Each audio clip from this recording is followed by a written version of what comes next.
Mundo, começando mais uma live aqui pelo perfil da Banca Tatuí, 4h20 em ponto, toda segunda, toda quinta, conversamos com algum amigo da Banca Tatuí.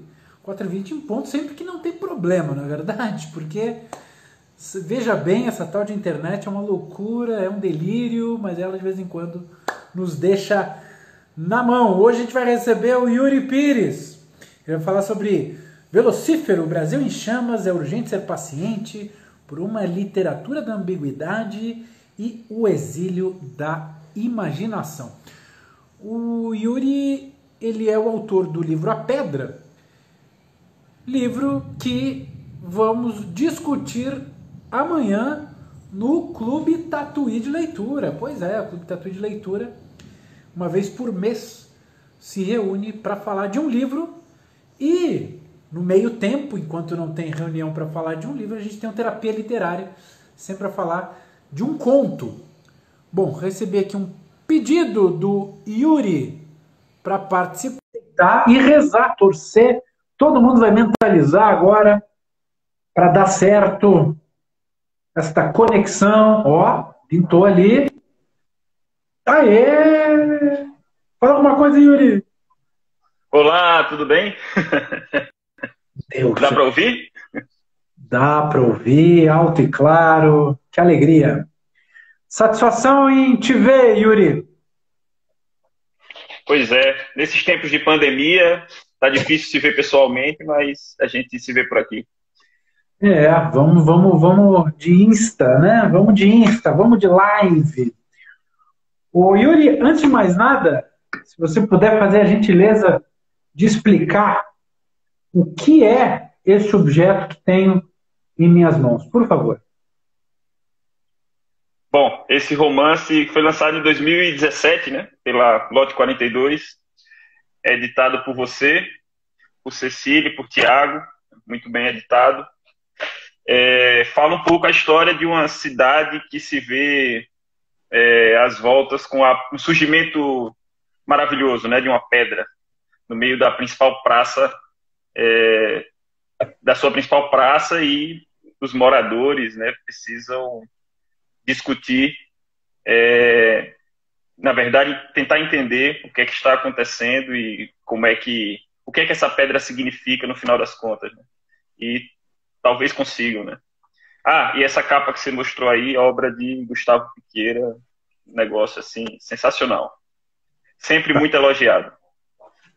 Que maravilha, que maravilha. Aliás, você participou de um clube de leitura lá da livraria da Usina das Letras, de BH, né? A livraria do Belas Artes, lá de BH. E aí, como é que foi? Isso, foi incrível. É interessante, né? Ouvir um pouco a leitura de outras pessoas do seu escrito, né? Principalmente quando você não conhece as pessoas, né? Porque os amigos, as amigas são sempre muito generosos e as pessoas que não te conhecem acabam sendo mais criteriosas ou mais críticas, né? E aí surgiram várias coisas interessantíssimas. Pessoas dizendo, eu mudaria esse final, eu acho o livro muito bom, mas o final eu acho que não foi bem do meu agrado, etc. E acho que é muito válido, né? Porque, enfim, a partir do momento que o livro sai da prensa, da gráfica, ele é do leitor, né? A pessoa que lê compõe também a obra de alguma forma. Então, Claro. foi bem rico. Acho que foi umas 2 horas de conversa e foi ótimo. Maravilha. Bom, no Clube Tatuí de Leitura, a gente não convida os autores para evitar qualquer tipo de, sei lá, né, um inconveniente, vai que alguém fica meio assim de fazer uma crítica, então é por isso que depois a gente conta o que foi relatado, mas o Clube Tatuí sempre tem a presença dos editores, e no caso, o livro da Lote 42, sou eu e a Cecília, que estaremos lá conversando com o pessoal. Depois te falo tudo, seu Yuri. Tá ótimo. Mas hoje a gente vai falar de Velocífero, Brasil em Chamas, é urgente ser paciente, por uma literatura da ambiguidade e o exílio da imaginação são os 4 assuntos que a gente vai discutir hoje. Eu fiquei tentado em buscar o que é velocífero, mas eu queria que você me explicasse, porque me chamou a atenção. Eu não conhecia essa palavra, não. Ou talvez eu conheça e não está não está na memória fresca. Explique para a gente, por favor. O Brasil em Chamas eu acho que a gente já entende mais ou menos o que você está falando. Velocífero é um neologismo criado por Goethe, né, na sua velhice, que junta a palavra velocidade, né, e a palavra luciferino, né, de Lúcifer, de demoníaco. E o Fausto tem tido várias leituras atuais interessantíssimas à luz dessa palavra especificamente, né, esse velocífero. Porque, bom, a partir dela, Goethe tem uma ideia do que seria essa modernidade signatária dessa velocidade eterna, né, que nunca cessa, dessa coisa, desse espetáculo interminável que seria a modernidade, a novidade, né, na época dele, que para a gente já não é mais tão novidade, embora seja apresentada como novidade todo dia, né? Todo dia uma propaganda que se apresenta como novidade e é essa mesma ideia de uma velocidade que nos aprisiona, né? Que não nos deixa repousar, digamos assim. Então, Goethe cria essa palavra, né? Que para mim é muito, muito significativa do que é esse Brasil em chamas. Porque tem tudo a ver com esse pacto, né, da modernidade. As leituras mais clássicas de Fausto e do próprio pacto com o demônio, né, essa ideia é muito trabalhada em novela, né, você tinha aquela novela Renascer da Globo que falava de pacto com o demônio, o Grande Sertão Veredas fala de pacto com o demônio, quer dizer, é um tema muito recorrente, né, nos quadrinhos, o Motoqueiro Fantasma, enfim, é um tema recorrente. E esse pacto, ele é interessante porque é o seguinte, você vai gozar tudo de bom, mas uma hora sua alma vai para o inferno. Então, quer dizer, vai ser tudo excelente e depois vai ser muito ruim. E, na verdade, o Fausto, não. A coisa já começa muito ruim dentro da própria estrutura da obra, né, do livro. O próprio pacto, que é feito como uma aposta, né, entre ele e Mefistófeles, entre o demônio e o Dr. Fausto, é já muito ruim, porque já insere a personagem nessa ideia de que ela não pode sair dessa velocidade, ela não pode repousar. Porque se ela repousar, ela perde a aposta e aí tchau, acabou. Então é uma angústia que está dentro que vem dentro das próprias coisas boas que ele ganha com o pacto, né? Teoricamente. Você diria que o Brasil democraticamente fez um pacto com o demônio? Então é mais ou menos isso que você está querendo insinuar? Que aparentemente... Bom, enquanto você elabora aí, segura aí, vai elaborando. Eu esqueci de dar um recado muito importante. Aqui embaixo, do lado da caixinha de comentários, deve estar aqui mais ou menos, tem um ponto de interrogação. Nesse ponto de interrogação, se vocês escreverem alguma coisa ali, eu vou conseguir ler de maneira muito mais facilitada que nesse chat que fica subindo as coisas e tal. Entra alguém, sai alguém. Então eu perco as mensagens do chat.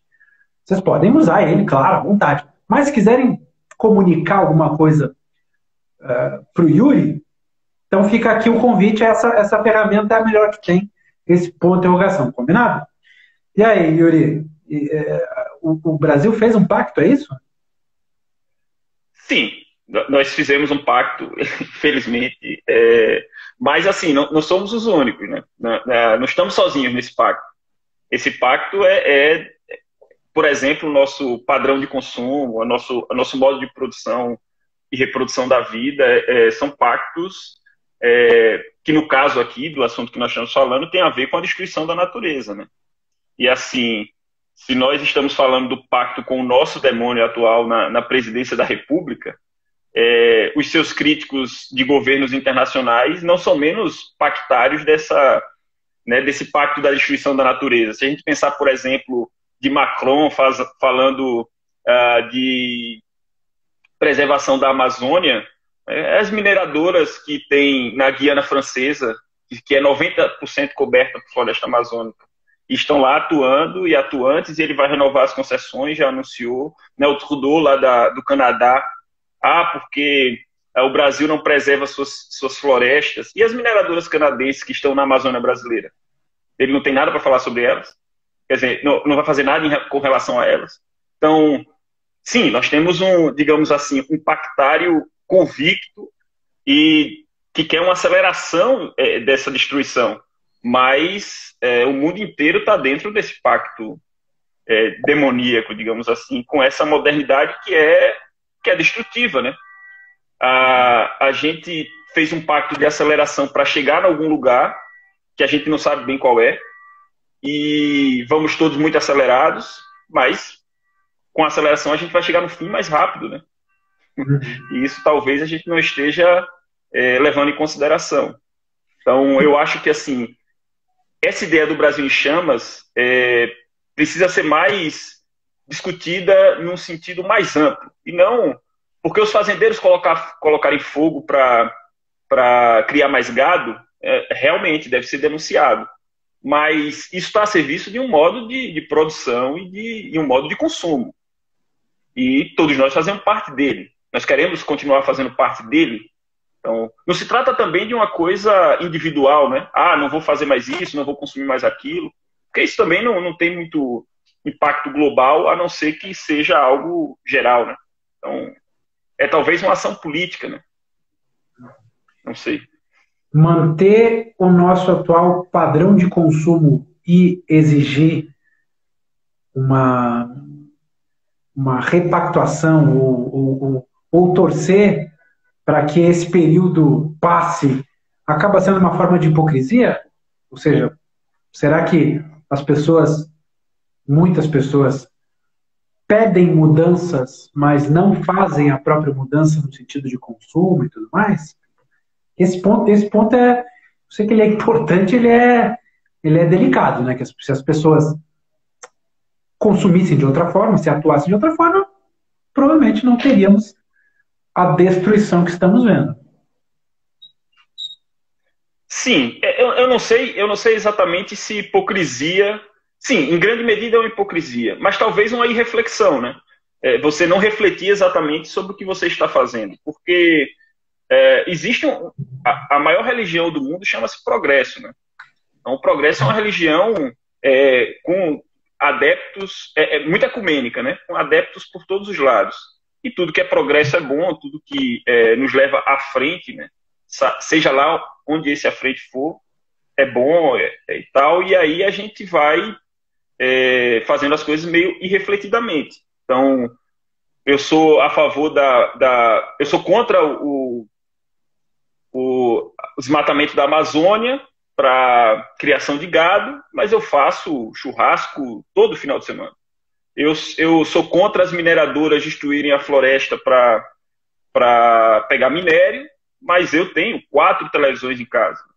Então, sim, é uma contradição e reflexão muito grande. Isso nós estamos falando das pessoas com maior poder aquisitivo, evidentemente, porque as pessoas com menor poder aquisitivo, elas são incluídas nesse modo de consumo, muitas vezes sem ter opção, porque você tem que consumir de uma determinada forma para conseguir viver, porque se toma um tempo enorme de trabalho, as pessoas trabalham 12, 13, 14 horas por dia, e você tem que participar disso, porque de outra forma você gastaria mais, sei lá, 6, 7 horas para fazer qualquer outra coisa, e aí você precisa consumir refreadamente para poder otimizar o seu tempo e ter algum espaço para lazer.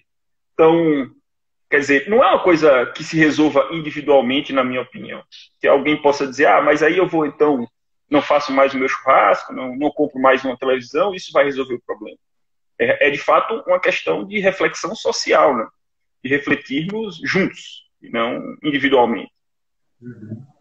Pois é, então, a pergunta que eu te faço é a continuação disso que tu está falando. Bom, velocífero, o neologismo que mistura velocidade com Lúcifer, e aparentemente a gente está nesse turbilhão, estamos na era do velocífero. Como impedimos, já que as ações individuais talvez não sejam suficientes. Como é que se barra esse estado em que estamos? Olha, eu gosto muito das discussões em torno das sabedorias ancestrais ameríndias e africanas, que são todas unidas num guarda-chuva chamado Bem Viver, ou Bons Conviveres, enfim. Há diversas formas de falar, que surgem principalmente aqui na América do Sul, filósofos como Eduardo Gudinaz, ou ativistas como Alberto Acosta, no Equador, Gudinaz do Uruguai, ou Maristeles Vampa, lá na Argentina, que vão questionar essa religião do progresso e do desenvolvimento econômico, né? Como se o nosso problema fosse que nós somos pouco desenvolvidos e, por isso, não temos, por exemplo, mais igualdade social. E pegando o exemplo dos povos que têm resistido a esse velocífero por séculos, vamos ficar no exemplo dos povos amazônicos, que têm resistido a esse velocífero há séculos, com outro modo de vida, com outro modo de se relacionar com o mundo, né, com o outro, consigo mesmo, com outra forma de enxergar a vida, né, que não é hierárquico, que coloca a vida humana acima de todos os outros modos de vida do mundo, etc. Essas formas, elas são sabedorias disponíveis, mas a gente considera tudo isso muito primitivo e absurdo, e que tudo é muito melhor da nossa forma. E nos aprisionamos dentro de trânsitos que duram 2 horas, ingerindo fumaça, e trocamos isso por um feriado na praia e pronto. E o feriado na praia vale 2, 3 meses de tormento de trabalho, 12, 13, 14 horas por dia trabalhando, e achamos que esse modo é muito progressista e avançado. E os povos que estão lá convivendo com a floresta, convivendo entre si, com outros povos, de modo bastante amplo e diverso, não, esses são primitivos. Primitivíssimos. Uhum. Entendi. Bom, deixa eu, aproveitando então, continuando esse papo, veio uma pergunta aqui da @Laila Pires. Seria possível estar inserido no sistema capitalista e ser a favor do meio ambiente, Yuri? O que você acha? Bom, inserido todos nós estamos, né? E isso não é exatamente uma opção. Não tenho como eu optar por não estar inserido num sistema que é global, um sistema mundo que é dominante, né? Mas eu posso questioná-lo e lutar contra, né? Contra esse estado de coisas. E para isso eu preciso, como eu vinha falando, de ação coletiva. Esses bons conviveres de que eu estou falando aqui é um pensamento que só cabe se for um pensamento coletivo. Claro que parte de um sujeito, parte de cada um de nós entender o lugar no mundo e como agir dentro dele, a partir desse lugar no mundo, mas parte necessariamente da busca pelo outro, que eu acho que é a grande significação da existência, né? Se a gente não está buscando o outro para bem viver com ele, o que é que faz sentido, né? Qual é a outra significação possível da vida? Então, eu acho que, assim, ser a favor do meio ambiente na verdade, ser a favor da vida. Nós estamos ameaçados. Isso não é sabe, um alarde falso. O que a gente chama de recursos naturais, que, na verdade, é o planeta, vai se acabar em algum momento. E aí a gente prefere estudar como colonizar Marte do que como preservar esse aqui, planeta em que nós já estamos, né? Então, é interessante essa... É urgente ser paciente diante desse... Você fez um verso aqui, né? Urgência, paciência. Peguei. Sim, até fiquei estudando como é que ficava melhor. Peguei aqui. Ok, você ficou curioso. Agora explique-se, por favor, urgente ser paciente. Temos que correr para ser paciente. Parece que sim. Parece uma contradição, mas em termos. Porque, assim, há muitas urgências no mundo, né? É urgente, por exemplo, refletir sobre o modo global de consumo, o modo de produção. É urgente refletir sobre isso. Mas nem tudo é urgente. E, e essa sociedade espetacular que a gente vive, né, que é um espetáculo atrás do outro, ela trata tudo como urgência. E aí nada é urgência, né? Porque se tudo é uma algazarra, né, um espetáculo enorme, isso anestesia, né, a nossa atenção. Como me manter atento a tudo o que é urgente? É urgente resolver isso, é urgente resolver aquilo, é urgente pensar, precisamos falar sobre X, precisamos falar sobre Y, e aí precisamos falar sobre tudo, não falamos sobre nada. Eu gosto muito do exemplo do craque Neto, né? Da Bandeirantes. Todo dia uma indignação diferente. E é uma indignação assim radical e visceral, né? É assim, algo que ele não pode conviver mais com aquilo no mundo e aquilo é absurdo e não é possível uma pessoa viver assim. Né? Ter enlouquecido. A pessoa vive em estado permanente de tensão. E assim, é um caso caricato, né, da televisão para gerar audiência, tudo isso. Mas se nós prestarmos atenção à nossa própria agência nas redes sociais, é muito diferente disso. Todo dia uma indignação diferente, todo dia e é tudo muito gente. E aí é preciso, às vezes, ter paciência, né? Para construir com o outro, é preciso ter paciência. Quando você busca o outro, você busca principalmente os erros do outro. E o lugar onde o outro é diferente do seu. Se você não dá tempo para que o erro se elabore, para que se resolva de forma compartilhada, como haver coletividade se não houver essa paciência na lida com o outro? Quem grita sempre não grita nunca, né? Se o Neto está sempre exatamente.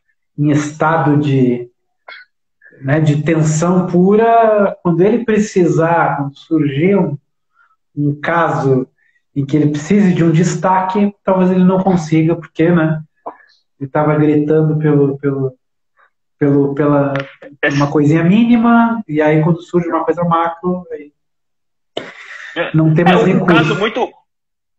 Pois é, um caso recente que eu vi, assim, de vídeos sendo compartilhados dele, o caso de Robinho, né, da contratação de Robinho pelo Santos, que é realmente um absurdo completo, e aí sim merece uma indignação visceral, né? Mas aí uma semana antes era a mesmíssima indignação, sabe, as mesmas palavras, por causa de um problema lá financeiro do Corinthians, que a diretoria foi responsável financeiramente, sabe?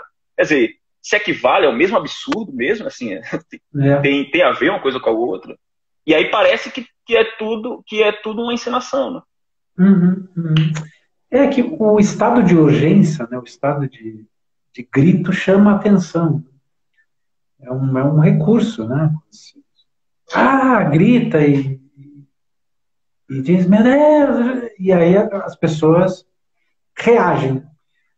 Ou, para usar a linguagem de rede social, elas interagem. Interagir em rede social significa provocar o algoritmo, levar ele mais longe, né? Levar a mensagem mais longe, receber os agrados em forma de likes e comentários. Acaba que a gente perde a noção de como ser paciente, né? De como ser tranquilo com as coisas, né?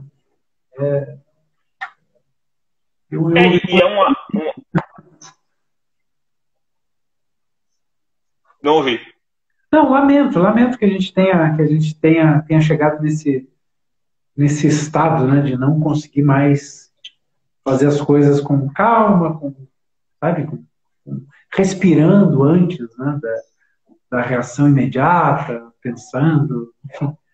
Não sei, acho que a gente perdeu uma coisa importante nesse arranjo novo, mas diga, por favor. Mas é exatamente isso. A gente não tem nem dimensão do que perde, né? Porque a paciência é uma necessidade da reflexão. Você não reflete nada se você se você estiver sempre em ação, né? É, só o maníaco não descansa, né? Tem que descansar, deixar as coisas decantarem, né? Deixar que a coisa assente para que você possa tirar lições, né? Então, quando você tem um processo pedagógico, ele necessita de tempo. E essa urgência da paciência, ela não é só uma questão estritamente da política, né? Digamos assim. Mas, mesmo se você pensar no modelo escolar, hoje você tem que ter resultado prático, concreto, toda reunião. Se não tiver resultado prático, concreto daquilo que você está fazendo, você não está fazendo nada. E o processo educativo, pedagógico, ele requer tempo. E muitas vezes um tempo que parece que você não está andando, que está tudo parado. E não está, porque a coisa está se desenvolvendo no subterrâneo, na consciência, né, num lugar onde eu não vejo. E ter essa paciência para esperar esse tempo, esperar as coisas se desenvolverem, é fundamental. E aí, se a gente pensar em qualquer área, isso que você falou, por exemplo, dos algoritmos, é fruto de muita angústia, né? Eu dou aula para jovens, e se você posta alguma coisa no Instagram, ou sei lá, no Facebook, em qualquer lugar, e aquilo tem pouca interação, a interação demora a vir, isso é uma angústia. Isso é uma angústia real. Talvez menos para a gente que cresceu sem isso, né? Cresceu sem rede social, sem celular, né? A gente, pelo menos eu fui ter celular, já estava quase adulto. E rede social, bom, bem depois. Talvez a gente menos, mas para meus alunos, para minhas alunas, por exemplo, é uma fonte de angústia real, assim. Uma angústia que adoece. Porque a interação demorou a vir. Não é nem que ela não existiu, que ela demorou a vir. Uhum. Quer dizer, eu não sou relevante, né? Puxa, nossa, sua frase final me fez lembrar. Teve um caso aí de uma matéria que eu fiz que atraiu muita repercussão de haters. E um deles, que me causou tristeza, não a mim, mas pelo que ele falou e pelo raciocínio dele. Era algo, eu não lembro ipsis literis da frase, mas era algo como: parabéns, esse é o único post da sua vida que vai ter mais de 30 likes. Parabéns pela irrelevância. Este é o único post da sua vida que vai ter mais de 30 likes. Era algo assim como se a relevância da sua vida tivesse a ver com as suas postagens que tem mais likes ou menos likes. Sabe, pareceu uma coisa assim triste que alguém tenha elaborado esse raciocínio, por mais que tenha tido alguns percalços ali de vocábulos, palavras, enfim, nem estão cobrando isso. Mas, sabe, pensar isso, parabéns, olha, sua live teve só 28 pessoas simultâneas. Parabéns. Que é isso, cara? Que relação é essa? Que conexão é essa que muita gente está fazendo? Assim, de uma maneira natural. Né? É muito. E pelo que você fala, parece que os mais jovens já estão inseridos nesse sistema de uma maneira assim. É como a água para os peixes, para eles. É mais ou menos isso? Porque você já nasce nessa estrutura, né? E parece uma coisa boba, João, assim, que bobagem, porque eu não ligo para isso, então dane-se, né? A pessoa vai fazer esse comentário e você vai ler e vai, sabe, dar risada e dane-se. Mas isso tem consequências práticas muito funestas, assim. Se você pensar, por exemplo, no termo pós-verdade, ele nasce dessa democracia da verdade, né? A verdade, ela não é verdade por si, ela é por maioria de votos. Então, não importa o quão absurdo seja a coisa, mas se muita gente concorda, ela é verdade. Então, ou seja, você perdeu a baliza da verdade como busca, né, filosófica da coisa, e entrou numa era da votação. Você pensar, por exemplo, na quarentena. A quarentena acabou por maioria de votos. Não importa o vírus. Não importa o que está acontecendo. As pessoas decidiram que a quarentena acabou e ela acabou. Então, que ela não era necessária. Quer dizer, o bolsonarismo ganhou essa parada na prática. Pessoas passaram. E aí eu nem digo assim, eu nem faço um julgamento moral quanto a isso, do tipo, as pessoas estão indo para a praia, né? Porque é muito difícil esse debate, né? Porque as pessoas estão indo trabalhar todo santo dia, pegando ônibus lotado, trabalhando 12, 13 horas por dia, e aí você diz, não, essa parte horrível da sua vida, ela permanece igual. Mas a parte boa, que é ir para a praia com seus filhos, aí não pode não. Tem que ficar em casa.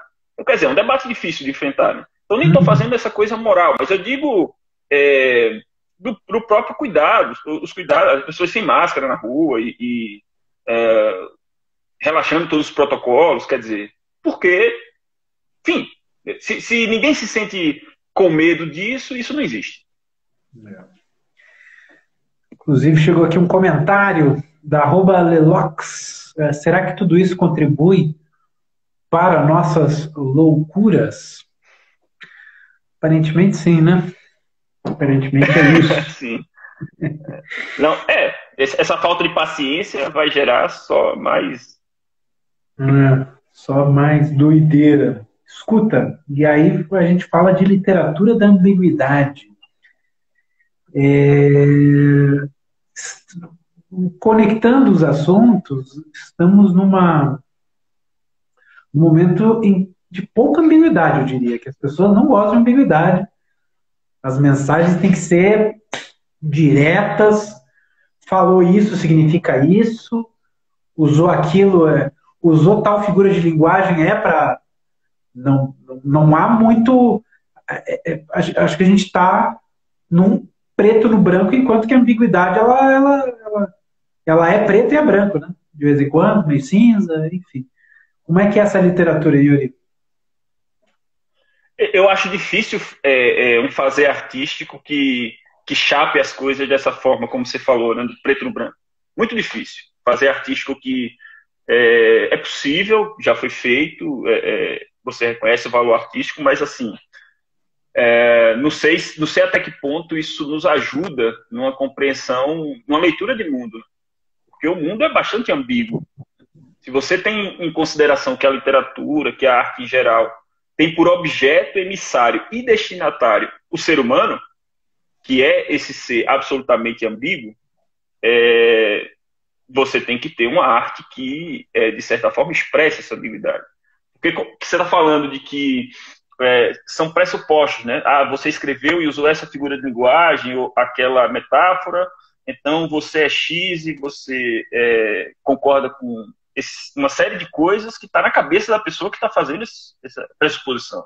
Estava conversando com uma amiga esses dias, hoje, na verdade, num grupo, e ela estava comentando, Valesca, e ela estava comentando que um comentário que ela fez no Facebook, eu acho, deu uma grande repercussão, porque um meme sobre Marta ter feito mais gols do que todos os homens na seleção, e aí ela foi participar de um debate dessa forma e falou sobre pronome masculino, feminino. E aí veio uma pessoa, disse assim, um cara, e disse assim, mas na hora da militância vocês usam pronome neutro, e agora vem falar de pronome masculino e feminino. Quer dizer, o cara pressupõe que ela usa pronome neutro, que defende o pronome neutro, ele não sabe, ele não a conhece, e que agora, convenientemente, está usando outra coisa. Quer dizer, veja uma série de pressupostos que é preciso se achar muito onisciente para saber de tudo isso. Né?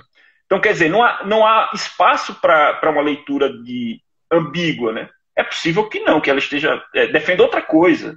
Sei lá, pode ser que nesse momento ela esteja defendendo isso e ela, no geral, defenda outra coisa. Ele não sabe. Eu não sei.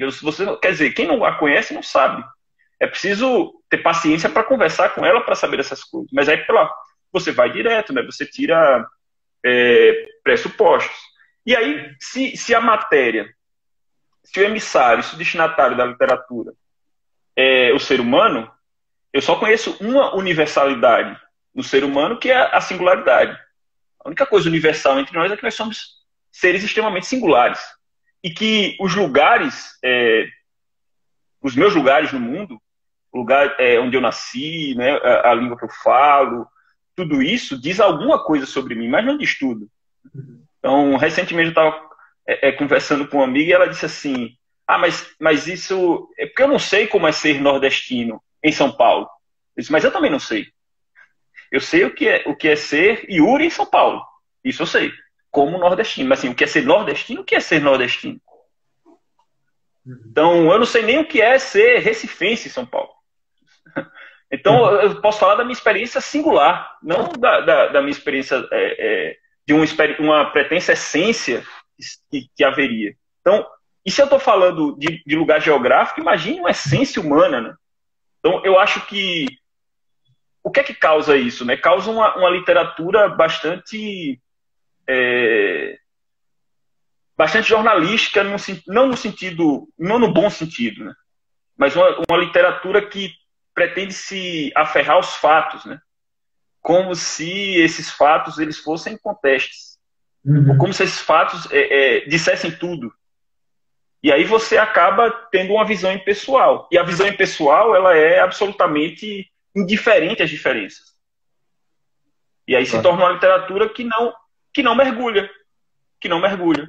É uma literatura que, por exemplo, você teria uma Clarice Lispector, ou mesmo a Conceição Evaristo, que produz hoje, esse mergulho profundo, ele fica meio sem espaço, porque aí você vai estar singularizando muito. Eu quero saber qual a experiência, sei lá, do homem estadunidense na guerra do Vietnã.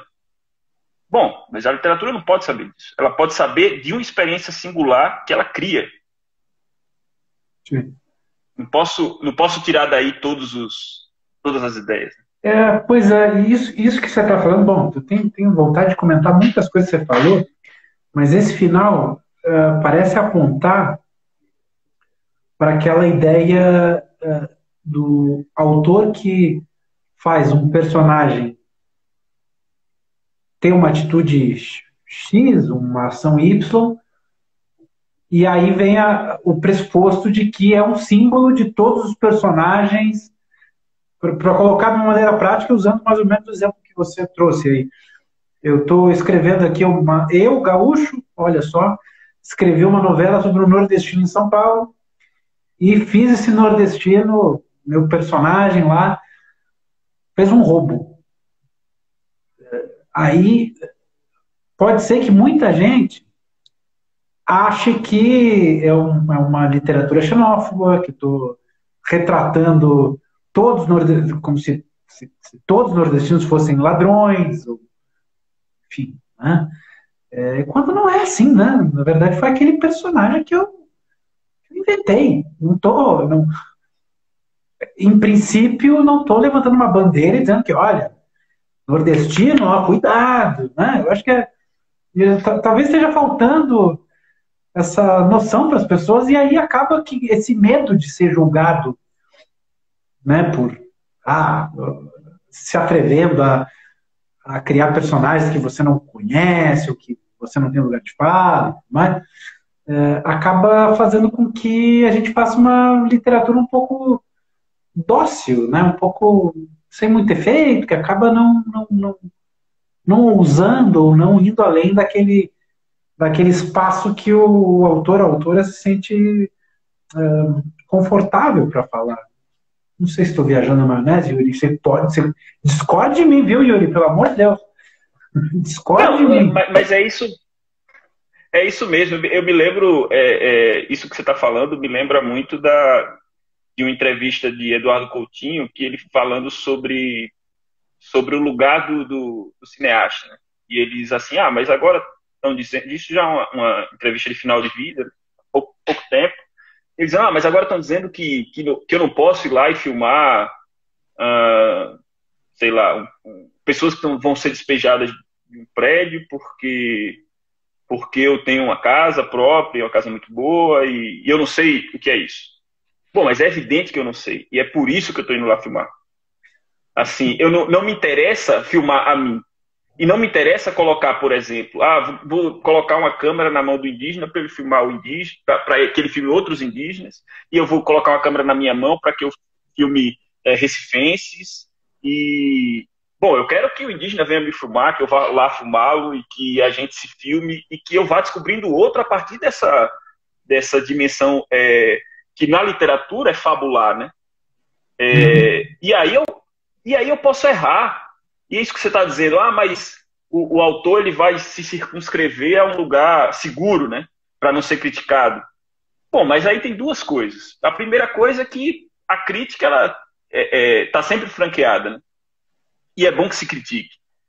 A questão você precisa... E essa crítica pode, inclusive, ser válida ou não ser válida. Aí a discussão é que vai dizer, né? Agora, quem tem medo disso, dificilmente pode se meter ao fazer artístico, né? Senão vai ser uma coisa absolutamente anódina. É uma pessoa que pode até fazer sucesso por um determinado tempo, mas, assim, é como você falou, é impotente, é anódino esse tipo de arte que, primeiro, só fala de si e, segundo, tem medo da recepção. Como é que eu vou... Eu estou entrando num diálogo, teoricamente dizendo algo que eu acho que é importante seja dito, porque se for para dizer algo que já foi dito ou que não seja tão importante, não vou gastar esse tempo todo para fazer. E vou ter medo de como as pessoas vão receber. Inclusive, pode ser que desçam em mim o sarrafo e estejam certíssimos. Né? Falando não de literatura, mas de pedagogia, eu lembro de um relato de Bell Hooks, que é uma pedagoga incrível estadunidense, contando sobre a primeira vez que ela viu Paulo Freire, por quem ela ficou absolutamente apaixonada numa palestra nos Estados Unidos, quando ela era universitária. E aí ela levantou a mão no meio da palestra, né, para falar na hora da plateia, e falou que gostava muito da pedagogia que ele fazia, tudo isso, mas que achava o tratamento nos textos dele que ele dava à questão feminina, à questão da mulher, muito ruim, e que era preciso transformar isso, os exemplos que ele dava e tudo. E aí ela diz, um relato, acho que é no livro Ensinar para Transgredir, mas não tenho certeza. Ela diz que os professores, né, as professoras e o pessoal da faculdade ficou assim, traz um cara do porte de Paulo Freire, já consagrado mundialmente, e a pessoa vai criticar esse tipo de coisa. E aí ela diz que ele pega a palavra e diz, olha, eu nunca prestei atenção a isso, mas eu, de fato, pelos exemplos que você citou, eu acho que faz sentido o que você está falando. E eu vou reler e vou rever isso. E aí, a partir de então, ele passa a escrever com outra perspectiva a partir disso, da crítica dela. E reconhece essa crítica dela como sendo motivadora da mudança de postura dele. Então, quer dizer, como isso é enriquecedor. E aí ela diz, e aí é que eu fiquei completamente apaixonada por Paulo Freire, pela pessoa, e não só pelos escritos, porque ele soube reconhecer. Então, quer dizer, como é que eu vou ter medo disso, fazendo arte? É exatamente isso que me faz esse diálogo. Para que eu escrevo? Eu estou buscando outra pessoa. Estou buscando um leitor, uma leitora que eu não sei quem é. Se eu barro esse diálogo, eu estou fugindo do que eu estou, na verdade, buscando, que é o outro. Claro. E quando você trouxe o exemplo da sua amiga, que fez um comentário e o sujeito tirou vários pressupostos, parece que muita gente não consegue mais ter esse diálogo, reconhecer coisas, parece uma postura de inimigo ou de guerra, sabe? De desumanidade, de tratar o oposto como um ser desprovido de inteligência, desprovido de qualquer tipo de valor, e aí a gente deixa de ouvir, né? Acaba que a gente se fecha nesse lugar confortável e tudo mais. Mas é curiosa essa retórica de rede social e aí eu fico com a dúvida, nesse caso aí que você citou, que simboliza tantos outros, se essas pessoas elas têm algum tipo de noção disso que elas praticam. que há intenção de machucar, de ferir, eu acho que sim, na maioria dos casos. Mas será que existe esse tipo de reflexão de que eu não sou onisciente, de que eu não conheço a pessoa, sei lá, sabe, você me entende onde é que eu quero chegar? Que eu não sei. Será que as pessoas têm noção do peso das palavras delas quando elas saem agredindo assim? Ou é mais eu fui lá e chamei ela de esquerdopata, feminazi e vou aqui tomar meu café agora. Como se fosse, né, como se fosse um bom dia, como se fosse um tudo bem. Será que as pessoas têm noção disso? Nesse debate político, ele acaba entrando numa arena de opostos, e que aí é mais delicado porque envolve uma questão de disputa de poder na sociedade. Então, dificilmente você vai conseguir convencer de que é preciso abrir mais espaço para dúvida, para ouvir, porque na disputa a disputa política é uma guerra, né? Não, você está disputando espaço. Não, normal. Em época de campanha, então, é pura. Pois é. E até pelo tempo curto, exíguo, tem que ser para. Até a gente coloca alguns algodões aí nessa crítica, tá bom. Campanha, né? Tá legal. Mas o problema é quando a gente passa, e eu te interrompi aqui, Yuri, aproveitando, porque a Eli Leite fez um comentário que eu acho que está indo mais ou menos isso que a gente falou. Ó. Tem a ver com a cultura da violência. Estamos vivendo o caos. Enfim, desenvolva, Yuri. Desculpa a interrupção. Desculpa o carrinho. Não, mas eu ia dizer, porque assim, nesse caso tem a ver com isso e aí é difícil. Mas quando, por exemplo, no seu caso, daquele artigo que eu até acompanhei, né, da plataforma lá, que você fez uma matéria e tudo mais, e esses haters caíram matando, aí tem mais a ver com a desconsideração da singularidade, né? Essa coisa que eu estava falando, de que cada um é singular, a pessoa tira como pressuposto, é um jornalista aí gaúcho que mora em São Paulo, riquinho, que não precisa desse jogo, que pode pagar R$ 200 num jogo, e aí está acabando com a minha diversão que estou fazendo isso. Né? Então você desconsidera completamente a singularidade. Você não sabe sobre nada disso e você vai jogando essas possibilidades como se elas fossem reais. As metáforas que a gente usa, João, elas são muito imagéticas. Uma metáfora muito utilizada, por exemplo, para quando alguém está querendo rever seus conceitos ou repensar suas atitudes é a metáfora da desconstrução. Né? Sou um sujeito em desconstrução. E, bom, nada mais distante da nossa Constituição do que tijolos, né? Um edifício. Nada é menos parecido com o ser humano do que um edifício. Essa metáfora diz muito de como a gente encara as outras pessoas. E como a gente se encara, né? Então, quer dizer, mais parecidos com blocos de cimento, né? Do que carne, osso, palavra.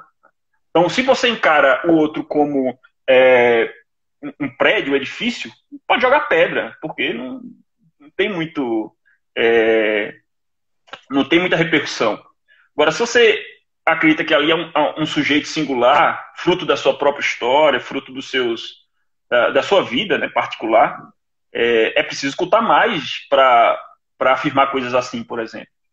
Mas aí é uma concepção de sujeito geral, né? Muito difícil. Numa escola, por exemplo, você vê, às vezes são discussões duríssimas numa escola que são próprias do ambiente escolar, entre crianças, entre adolescentes.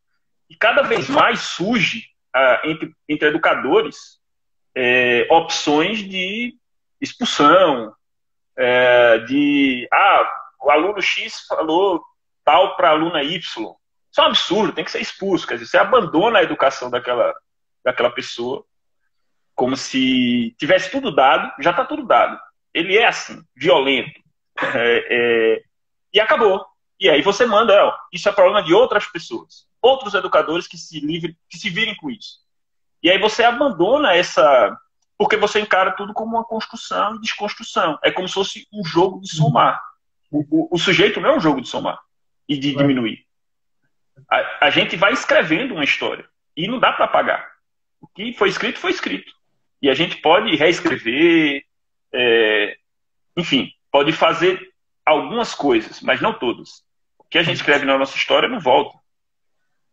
E tu vê, né, nesse caso da expulsão, que eu nem sei se dá para classificar como uma solução violenta, mas é uma solução extrema, sem dúvida, acaba sendo uma saída fácil, né? Porque, tá lá, é só apertar o delete aqui e resolve, é só cancelar que resolve. Quando, na verdade, deveria, né, se ter um trabalho um pouco mais amplo, né, de conversa, diálogo, essas coisas que a gente está falando. Sim, evidentemente, João, assim, porque, assim, às vezes isso pode ser confundido com ingenuidade, né? Uhum. Porque há pessoas que estão mal intencionadas e que não estão também para debater. E aí também você não pode, sabe, Passar baixar a pano, né? cabeça. É preciso responder à altura, enfim. Mas nem todo mundo, né? Uhum, uhum, Se tiver todo uhum. mundo mal intencionado, a gente já perdeu. É verdade. Bom, a Eli Leite fez mais alguns comentários aqui. O conceito de hater já é uma loucura por si só. Pois é, né? Coisas da vida contemporânea aí. E ela também fez aqui, ó, apenas um comentário. Adorei a parte em que o Yuri fala da singularidade. Aplausos. Aí então o comentário da Obrigado. @Eli Leite. A gente tem que falar do exílio da imaginação, hein, seu Yuri? Não estamos mais conseguindo imaginar, a imaginação está exilada, é isso que você vê? Eu acho, exilamos a imaginação. A imaginação está cada vez mais exilada da infância. Só crianças podem imaginar, só crianças imaginam, e cada vez mais a infância vão retirando da infância essa imaginação, até o momento em que vai ser proibido imaginar. Bom, é um exagero, na verdade, mas de fato nós temos um problema com a imaginação. Por essa velocidade, a imaginação requer reflexão, requer tempo, e isso mesmo que a gente estava falando da literatura, né? O Julian Fuchs escreveu um artigo num livro recente, eu acho 2018, salvo engano, Ética e Pós-Verdade, que ele fala da pós-ficção, né? Um momento da pós-ficção, em que há um compromisso com os fatos concretos, com a realidade, né? Seja lá o que é exatamente essa realidade, e que é preciso escrever sobre isso, e que qualquer escrita fora disso acaba como se não tivesse um compromisso ético, né, com o seu tempo. E isso é uma expressão na arte, especificamente na literatura, que a gente conhece melhor, mas isso está na nossa vida. Se você pegar, por exemplo, estamos em um período eleitoral, certo?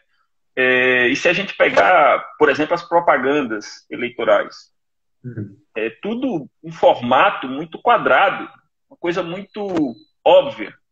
E mesmo se a gente pensar nos candidatos que se propõem contra antissistema, não antissistema de fachada, né, como o bolsonarismo, que é o antissistema, mais sistema do mundo, né, abraçado com o centrão, escondendo dinheiro na cueca, não isso, mas antissistema de fato, que questiona o modo de produção, questiona o modo. A esquerda radical. Você vai ver a propaganda, é algo meio. É uma mistura assim de propaganda fofinha do Itaú com linguagem de redes sociais, sabe? Não expressa a imaginação da coisa, não expressa a radicalidade da proposta. Parece que, assim, se a fórmula não foi testada e aprovada, ela não merece, ela não é válida. E a imaginação é exatamente apostar naquilo que não foi provado e não foi testado, e que é algo novo, que pressupõe essa radicalidade, essa coisa vanguardista, né?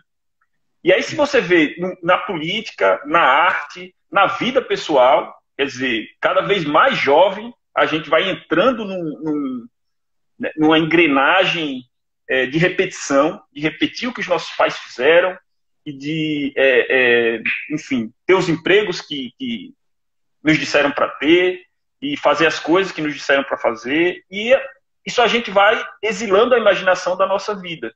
E aí a gente olha para a criança e diz, nossa, que lindo, ela consegue enxergar o mundo e fabular e gerar hipóteses a partir de coisas fantásticas. E a gente também tem essa capacidade. E a gente pode fazer isso de forma muito mais significativa do ponto de vista, por exemplo, político. Então, quando a gente fala, por exemplo, que o progresso é uma religião e que é possível um mundo muito melhor, sem essa ideia de que nós precisamos avançar todo o tempo, que nós podemos parar e olhar e tentar resolver os nossos problemas conjuntamente, a primeira coisa que diz, mas isso é utopia, isso não é possível. Então, quer dizer, acaba com isso, isso é imaginação. Isso não está no campo do real, do concreto, da pedra. Entendi. A referência me faz falar aqui, me faz ler alguns comentários. Os comentários eu acho que eles não tenham gravados, é uma pena. Mas a Mariângela 5979, gostei muito do livro A Pedra e a maneira como os políticos foram descritos. Muito real. Anne, mais parecido com pedras, né? Ela está falando do momento anterior da conversa. O ponto Aristóteles diz, existe alguma coisa que o artista pode fazer para trazer a reflexão à pessoa que critica agressivamente? E o Fred Costa, que já participou aqui do 420 na Tatuí, aquele cartaz anime do Boulos foi badalo.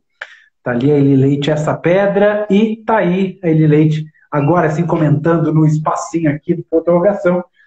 A pedra tá aí, pronto, está registrado. Yuri, infelizmente, o tempo voa contigo, cara. É impressionante. É sempre uma delícia te ouvir falar. Quero dizer que conversas como a conversa com o Yuri e as outras conversas que ele já teve com o Fred Costa, com um monte de gente que já passou por aqui, estão todas no IGTV da Banca Tatuí. Eventualmente, se você não gosta de ver pelo IGTV, tá no YouTube também, só que no YouTube demora um pouquinho, que a gente tem que baixar, subir uma arte e tudo mais. Então tá lá também. E aí, um pouquinho mais de atraso e um pouquinho mais de edição, tem a versão em podcast. Pois é, o Papo Tatuí. Você assina o Papo Tatuí no Spotify, no seu agregador de podcast favorito. E já que eu estou dando alguns recados finais, por favor, siga, compartilhe, divulgue, fale para os amigos, fale para todas as pessoas de boa fé que a Feira Miolos está a pleno vapor em @Feira Miolos aqui no Instagram. Feira Miolos neste ano será completamente virtual para você assistir de casa, conhecer o trabalho de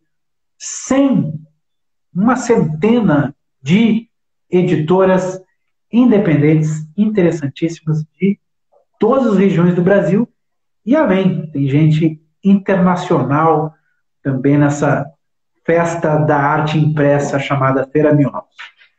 Senhor Yuri Pires, um recado final, então, por favor. Yuri Pires, autor do A Pedra, um recado final, alguma coisa que você imaginou que tinha que falar, que eu acabei não perguntando, que eu não vi da deixa, sobre esses 4 tópicos, sobre outra coisa, sobre a vida, sobre o universo.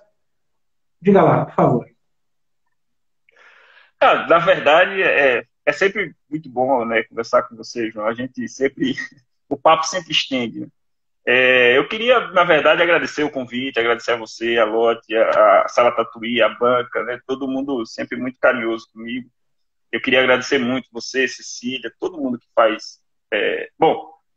que aposta nessas iniciativas múltiplas de vocês, que são, eu brinquei, o polivalente João Varela, que apresenta documentário, faz live, entrevista, editor, jornalista de games, enfim. O polivalente. Eu agradeço a todo mundo que assistiu, né, que comentou, agradeço todos os comentários, agradeço quem vai ouvir ainda na gravação, enfim. Muito obrigado, foi ótimo, foi um papo gostoso. Legal. E, bom, espero que tenham gostado. Acho que o pessoal gostou aí. Coraçõezinhos pro Yuri Pires, todo mundo mandando coraçãozinho, emojis, enfim. Tá lá. Obrigado, Yuri. Obrigado a todo mundo. Até mais. Ah, lembrando que o próximo 4 Vídeos Tatuí vai ter a Flávia Bonfim falando pra gente das coisas que ela anda aprontando lá em Salvador. Não perca. Valeu, gente. Obrigado. Tchau. Fui.